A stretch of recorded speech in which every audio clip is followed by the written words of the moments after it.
think we fear AI will replace us. But I would say AI will replace people who do not recognize them. AI will replace people who doesn't use it. I think AI will replace people who doesn't embrace them. In the past, I think we are used to giving instructions, micromanaging things, but now we couldn't even see them, we can only see them through the screen and all that. Force us out of our That's right. comfort zones as well, right? So how do you also encourage this sort of mindset within your team to continuously push themselves to the next level? I think the key word is continuously push themselves.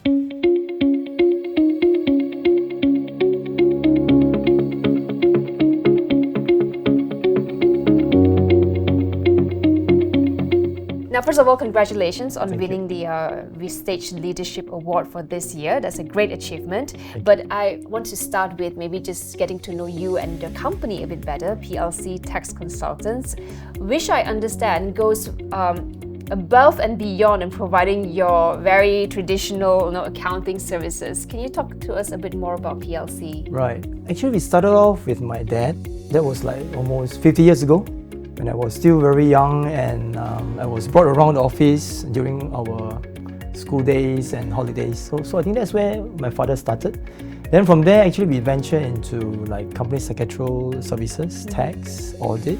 And then when I took over at 2003 with my wife, Ellie, we actually started more on a footing with HR consultation, company secretary as well, and a lot of change management consulting and coaching.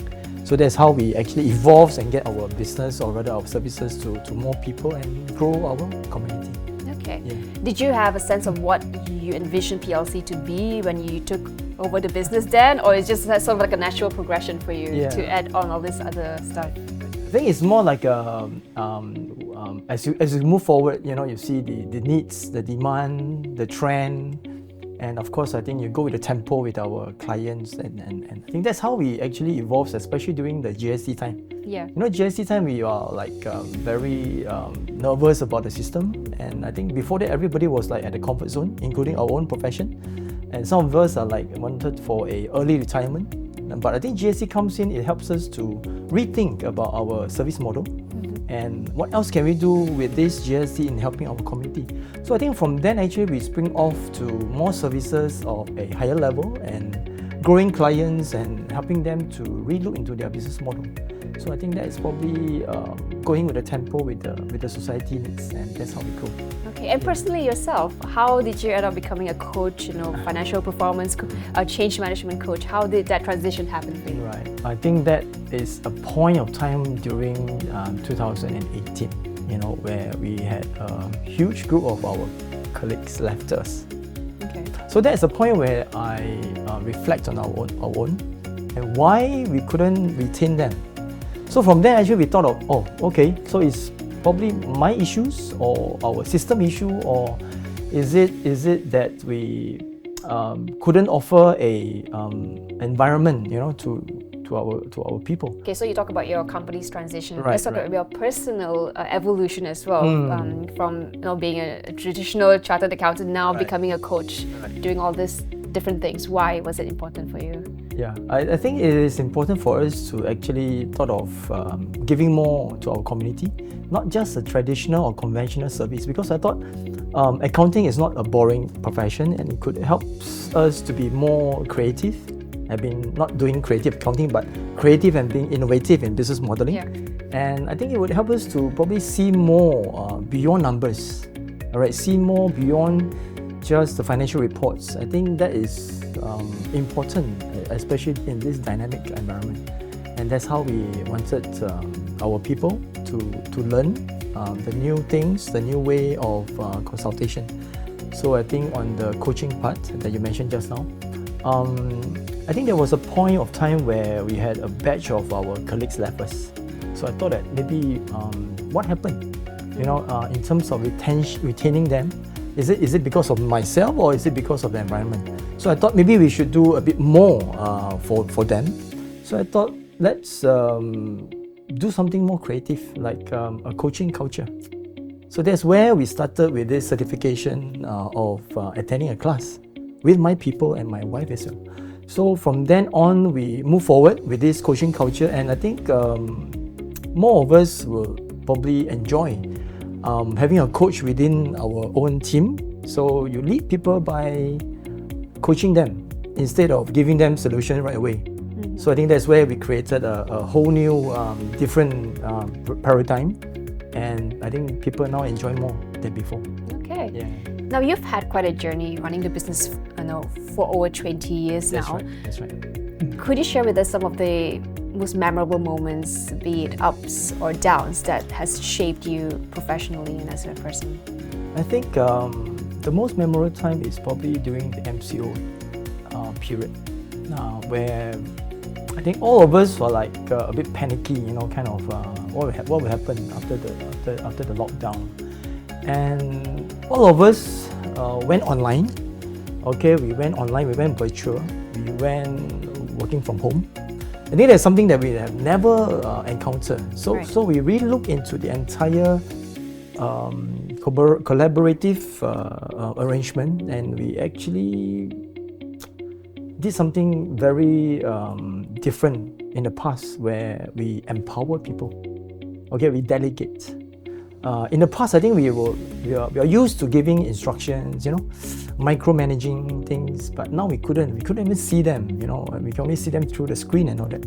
So from the empowerment, so-called SOP, I think we probably see more of our colleagues and bring the best out of them. I think I managed to discover more leaders within us, and I think that helped us to grow even, I would say, happier, I would say. Okay. I think probably one of the things that MCO or COVID did was to force us out of our comfort zones as well, right? So how do you also encourage this sort of mindset within your team to continuously push themselves to the next level? I think the key word is continuously push themselves. I think themselves is a good word, not them, meaning they have to create a mindfulness in terms of what is the purpose of them here. All right, are they here just for the job? Are they here just for the salary, or are they here to build their career?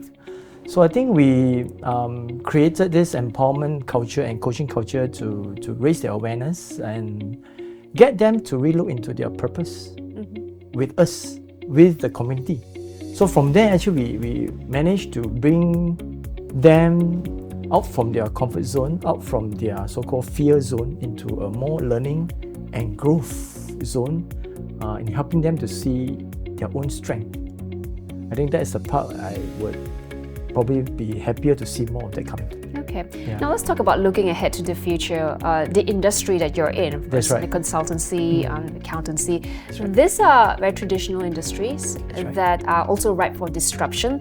We talk about technological advancements like artificial intelligence, Gen AI. How do you see all this shaping the industry?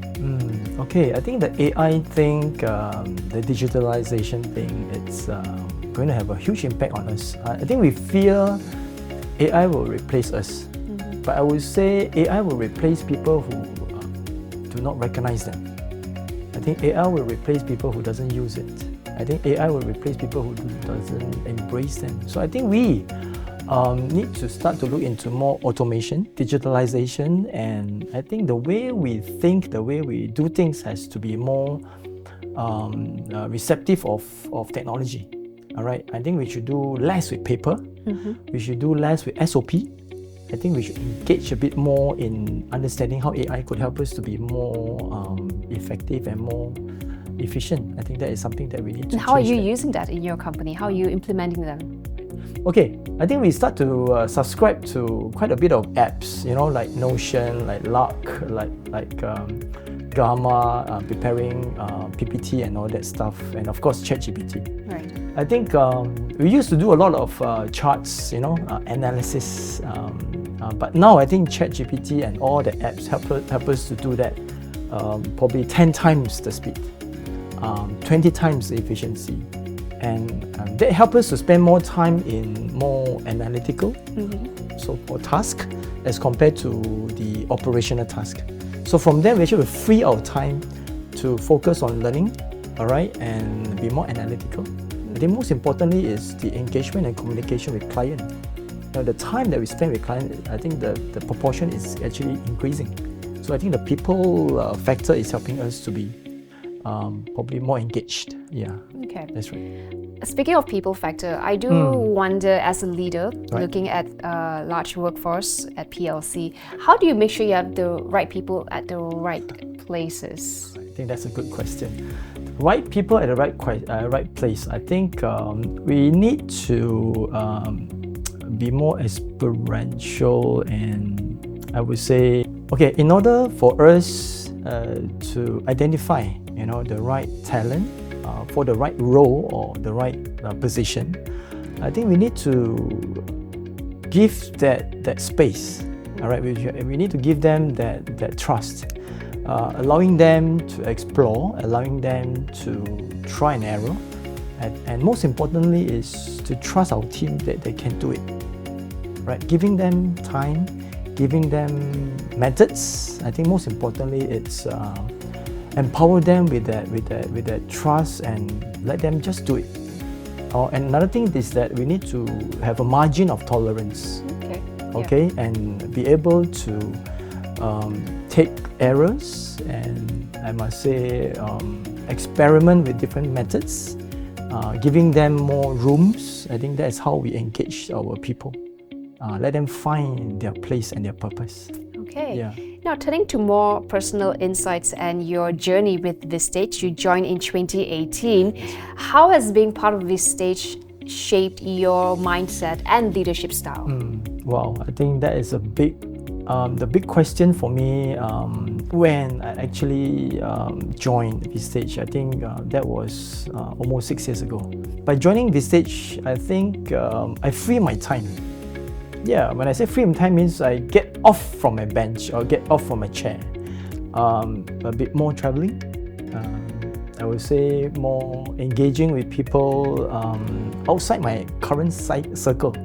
All right, and I think most importantly is the monthly meeting, the issue processing, and the network that Vistage offers.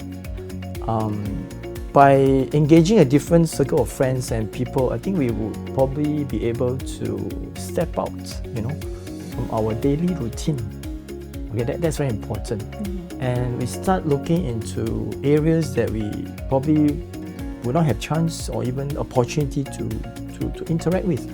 So with that interaction with different circle of friends and network, I think we probably being offered, to service them, or being offered to interact. I think that gives us a different timeline, and I think a scope of communication, with our different group of people. I think that brings us a new paradigm and perspective. All right. Yeah.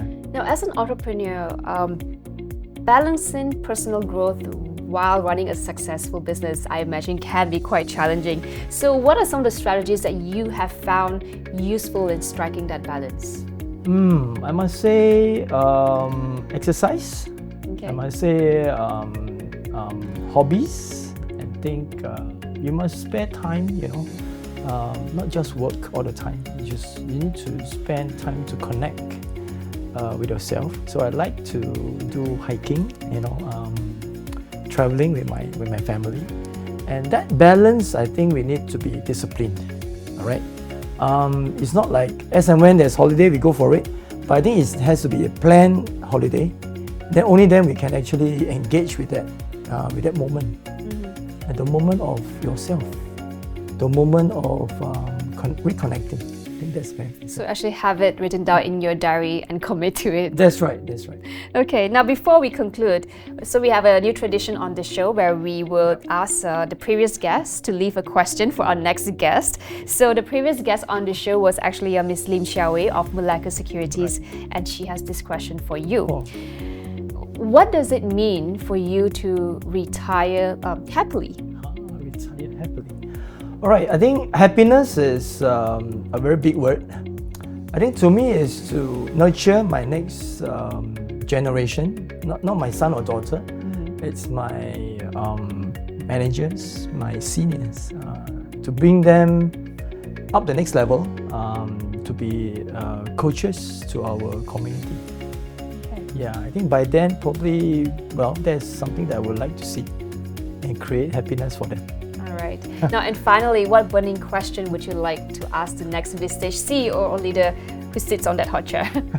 Okay, I think the next question I would pose would be, what needs to fundamentally change in you in order for you to create a sustainable business model in the next probably 10, 20 years where AI is going to overwhelm business community? Okay, well, Right. I will pass that on to our next guest on the show. Thank you so much, Patrick, for doing this. It's a pleasure speaking with you, and best of luck with the work that you're trying to do. Thank you, Cynthia. Thank you so much.